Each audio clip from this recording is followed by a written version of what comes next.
Sezonas praėjo. Jis buvo labai turiningas, įvairiapusis ir įsimintinas. Įvyko 3 kelionės, 2 į Hintertux, Austrija ir 1 į Chamonix, Prancūzija.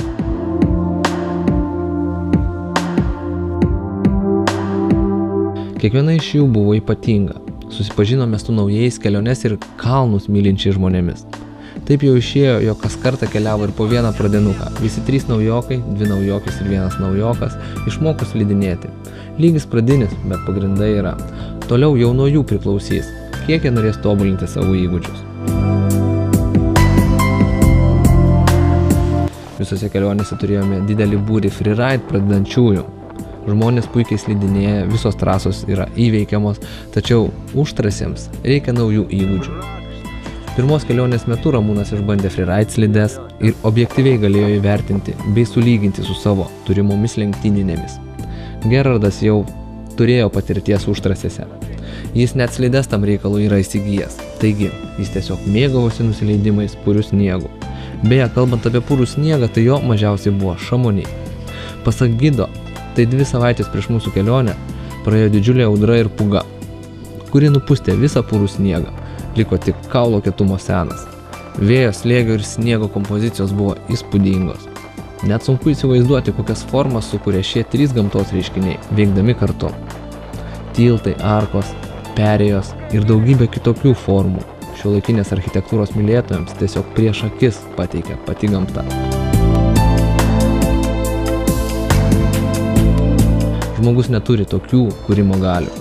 Jis gali būti tik nuolankus ir dėkingas stebėtojas. Tačiau net ir kelionėje į Chamonix radome užtrasėje puraus sniego. Tiesą pasakius, ne Prancūzijoje, o Italijoje, kadangi slidinėjimo bilietas vieną dieną galioja ir Italijai, tai mes pasinaudojame progą. Šiais metais Courmayeur kurortas tiesiog užverstas puriu sniegu. Net patys prancūzai mieliau slidinėja Italijos pusėje nei pas save. Mūsų pernai metais pamėgtas laukas jau smarkiau suvažinėtas, nes slidinėjančių plačiomis slidėmis daugiau, tačiau vietos užteko visiems. Keli nusileidimai neleistų puriu sniegu, apšilimui ir pirmin į Arp slėnį, kuriuo driekėsi freeride maršrutas, visai šalimais ledyno.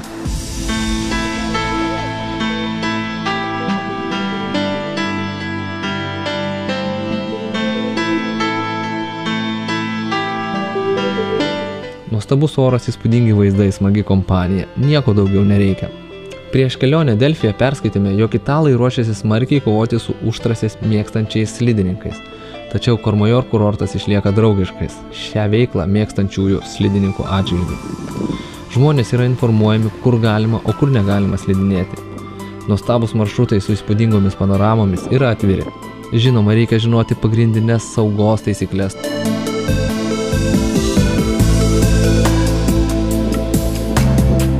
Šiais metais vykome slidinėti į kurortus, kuriuose teko pabuvoti ne vieną kartą.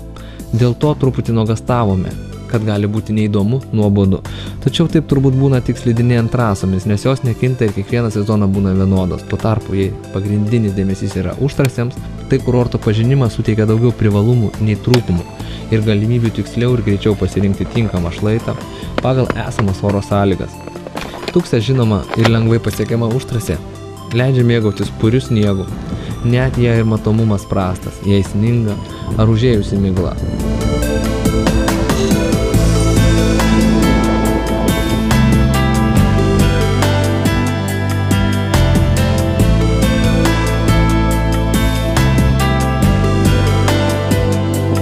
Chamonix jau žinomi keli nusileidimo maršrutai taip pat leidžia pasirinkti tinkamesnį net pagal susirinkusios grupės slidinėjimo lygį.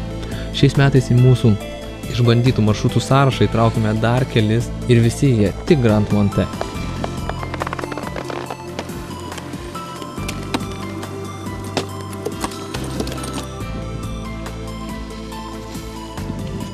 O kur dar netrastas Letour?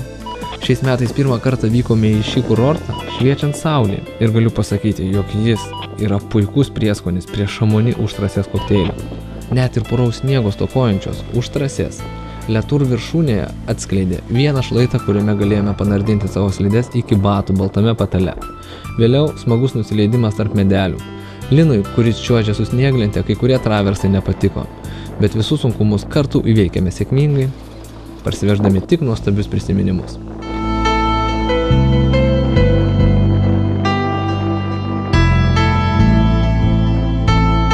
Pasiteisino ir kelionės trunkančios daugiau nei 7 dienas. Pavyzdžiui, antros kelionės į 1000 metu, paskutinę 8 slidinėjimo dieną, prikrito pūkų ir galėjome įkvėpti puraus sniego kvapo.